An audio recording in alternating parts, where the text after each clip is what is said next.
সমাবেশ এবং বিআরটিএ সংশ্লিষ্ট সকল সচিবদের স্মারকলিপি প্রদান অনুষ্ঠানে আমাদের মাঝে উপস্থিত আছেন আমাদের উপদেষ্টা জনাব খলিলুর রহমান খান, প্রবীণ শ্রমিক নেতা, বাংলাদেশ ট্রেড ইউনিয়ন সংঘের কেন্দ্রীয় কমিটির ভাইস প্রেসিডেন্ট। আমাদের মাঝে উপস্থিত আছেন আরেকজন উপদেষ্টা মহিবুল আলম মানিক। আমাদের মাঝে ঢাকা মহানগরের বিভিন্ন শাখা কমিটির নেতৃবৃন্দ ও ঢাকা মহানগর সিএনজি অটো রিক্সা চালক ঐক্য পরিষদের কেন্দ্রীয় কমিটির সদস্য সচিব জনাব গোলাম হোসেন সিদ্দিকী। আমাদের দাবিগুলো হচ্ছে, আমার গাড়ি আমি চালাবো, যাত্রী সেবা নিশ্চিত করব, 5000 সিএনজি অটো রিক্সা চালকদের জন্য রেজিস্ট্রেশন পুনর্ভোগ প্রদান, বিআরটিএ নির্ধারিত দৈনিক জমা 900 টাকা কার্যকর, নো পার্কিং এর নামে পুলিশ হয়রানি ও জরিমানা মামলা বন্ধ এবং সড়ক পরিবহন আইন 2018 ও বিধিমালা 2022-এর চালক স্বার্থবিরোধী ধারাসমূহ বাতিল, আইএলও কনভেনশন 87 অনুযায়ী রিক্সা চালকদের সমস্যার প্রেক্ষিতে ও ঢাকা ও বিআরটিএর সাথে সম্পর্কিত সচিব মহোদয়গণের নিকট স্মারকলিপি পেশ। বজ্রকণ্ঠে আওয়াজ তুলুন, বিআরটিএর নির্ধারিত ঢাকা মেট্রো সিএনজি অটোরিকশার দৈনিক জমা 900 টাকা অবিলম্বে কার্যকর করতে হবে। 2007 সালে ঢাকা মেট্রোর জন্য গত অন্তর্বর্তী সরকার অনুমোদিত 5000 সিএনজি অটোরিকশা অবিলম্বে চালকদের নামে রেজিস্ট্রেশন পুনর্ভোগ প্রদান করতে হবে।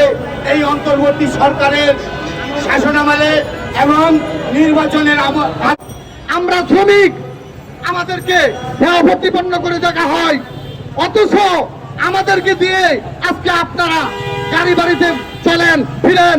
প্রত্যেকটা সেক্টরেই আজকে শ্রমিক যদি না থাকতো তাহলে আপনার সম্মান ধুলায় মিশে যেত। এটাকে আপনি বুঝতে পারছেন? আমরা সবাই শ্রমিক যদি না থাকতো তাহলে আপনার জুতা কে পরিষ্কার করতো? আজকে যদি একটা উপমা দেয়, আমি যদি ময়লা যারা কাজ করে আজকে যদি ময়লা পরিষ্কার না করে তাহলে প্রত্যেকটা রাস্তায় অলিতে গলিতে ময়লা আবর্জনা পড়ে যাবে, আপনারা চলাফেরার খুব সমস্যা হবে। বড় বড় যে জিনিসগুলা এগুলা শ্রমিকরা আপনাদের সমস্যা করে দেয়। আপনার গাড়ি চালাই জীবন বাজি রেখে আমরা আপনাকে অফিসে নিয়ে যাই, অথচ আমাদেরকে কোনো মূল্য দেওয়া হয় না।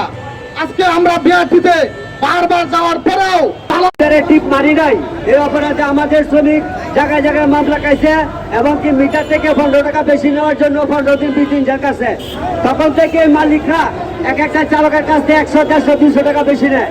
এই অপরাধে আমরা ম্যাজিস্ট্রেট চাইলাম বারবার, এই বিআরটিতে কোনো ম্যাজিস্ট্রেট মালিকের বিরুদ্ধে হলো না।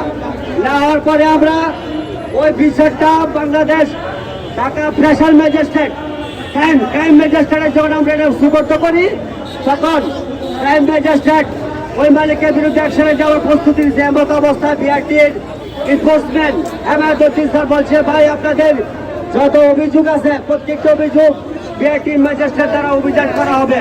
কিন্তু শুধু কথাই বললো, আশ্বাস করলো, আজ পর্যন্ত কোনো একটা ম্যাজিস্ট্রেট মালিকের বিরুদ্ধে যায় নাই। তাই আমরা এই ব্যাপারে অক্টোবর মাসের 6 তারিখে পুলিশ কমিশনার মহোদয়, অতিরিক্ত পুলিশ কমিশনার মহোদয় ট্রাফিক নজরুল স্যারের সাথে আমরা প্রায় 40 মিনিটের মতো একটা বৈঠক করে আমাদের দুর্দশা কথা বলি। উনি আমাদেরকে আশ্বস্ত করছেন যে বড় বড় মামলার হবে না, মামলার টাকাটা কমে আসবে।